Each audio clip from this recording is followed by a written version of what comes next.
Do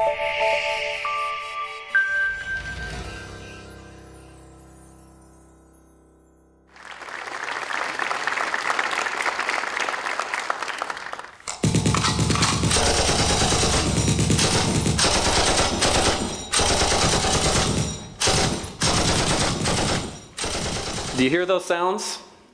Chip, stand down in the back. Please don't bum rush the stage. These are the sounds that are emerging through the windows and underneath the door as I'm standing on the porch outside of one of my students' houses. You see, 3 hours before this, I received a text. It said, "Yo, professor, I'm not going to make it to class tonight." Now, that might not sound all that bad, except I actually know this student really well. I helped him negotiate his first salary. I poured over his resume. We just thrashed it. And I actually know what kind of kid this is. And so I did what any professor would do, which is I got in my car at break, and I drove to his house. And as I'm beating on the door through what sounds like a war zone, he sheepishly opens it, and I see what I had expected to see. My student is knee-deep in a game of Call of Duty. Now, if you don't know what Call of Duty is, it's responsible for half of the divorces in our country. It's also the best-selling video game ever. And so I did what I felt like was my Call of Duty as a professor, and I said, put down the controller and get in the car. And he did, and we went back to class. I tell you this because I had an authentic relationship with this student. I actually care about him, genuinely. And so my did you know today is that did you know that an authentic relationship between a professor and a student leads to enhanced personalized learning, but it also produces an incredible product that the workforce demands. You see, this idea of connection between a student and a professor is nothing new. In colonial times, the teacher would a lot of times kind of beat the connection into you, kind of rapping on your hands in the form of a taskmaster or a schoolmaster. And oftentimes you can also adopt a performa of a lecture, where I'm standing behind a pulpit and I'm trying to connect with you about an important topic. The area that I found the most fruit, and by the way, I'll use every one of these depending on how crazy my class is. The area where I've seen the most fruit is in a coaching model. You see, this is the craziest time in our students' lives, and I'm looking across the crowd and I actually see some of my students here today. They're trying to figure out who they want to be, who they are, how they're going to get rid of this $160,000 debt that they've racked up. And so who better than a coach to be the proverbial farmer's almanac, to understand what the environment is saying and guide them through them. You see, at the Gates Foundation, we have this African proverb that Bill and Melinda like to quote. If you want to go fast, go alone. And if you want to go far, you go together. And this is where I see the fruit. I love going far. And so as the market is telling us what they want, it feels like the institutions aren't necessarily listening. Time magazine put out an article that said, we got a problem, and in kind of the British axiom, we have to mind the gap. The gap is this: 44% of our students today don't know how to communicate efficiently. They have trouble thinking critically. They lack creativity, and they lack collaboration. And so what do you do if you're a professor that's been primarily focused on, hey, you need to learn the importance of a CRM solution and what it means in the market?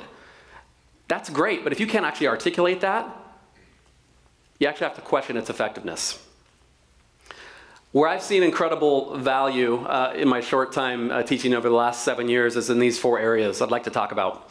First, radical openness. I am not confined to a classroom or office hours in a building somewhere in Tacoma. I'm confined to my cell phone, which means when my phone goes off at 2 in the morning and a student's saying, "Professor, I have a question about the midterm," because by the way, that's when they finally do their studying. I'm writing them back at 2:03. I'm also meeting them Sunday nights for study sessions and whenever they need to meet, because frankly, it's my call of duty. Blended learning.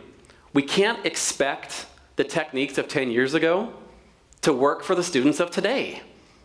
iPhones weren't even invented 10 years ago, friends. So of course I'm going to do things like tweet the syllabus to them, post on their Facebook, talk to them via Instagram, because that's how we learn.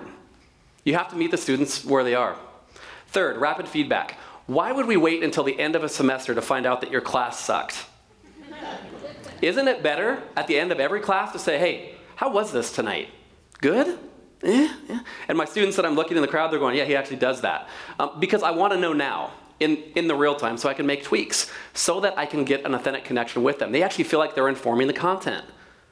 And they are. Finally, high expectations. My class is not easy. I of course want my students to get A's. I mean, that'd be great. But I also want them to know that when they stand up to give a presentation about a case study and they walk up in sweatpants and a hoodie, I'm going to sit their butts down. And I'm going to do it because if I did that at the Gates Foundation, I would be laughed off the stage. These are the things that we need to double down on, and we're not. Being from Eastern Washington, I grew up around apple orchards. And it's this common axiom that you reap what you sow. The thought behind that is, if I plant an apple seed, I'm going to produce an apple tree, which will produce an apple. Yet, why do we expect our students today to be well-rounded when we're not modeling that in the class?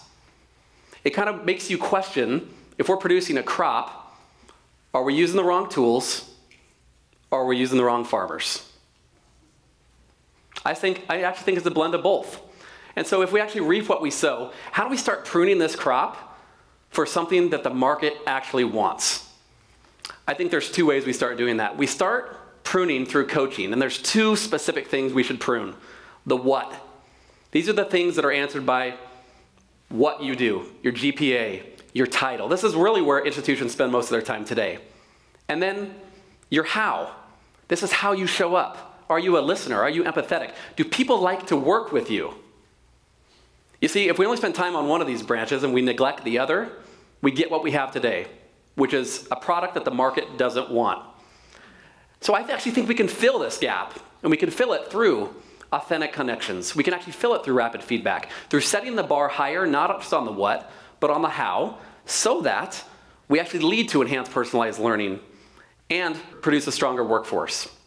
So as I leave the classroom, and I get home and I shut the lights off, and I kiss my little 5-year-old, I think to myself, how can I produce a product that the market actually wants? And as I shut the door, I hear a sound. And it's a text from one of my students who just got the job. And I say, God, that's fantastic. And then I think to myself, we're not done. Because today's generation is only one generation. I have a 5-year-old and 3-year-old that deserve to have a professor that wants to bridge in the gap and care about their what and the how. So the question that I have for you today is, do you hear that noise? Are you ready to answer that call? May it be so. Thank you.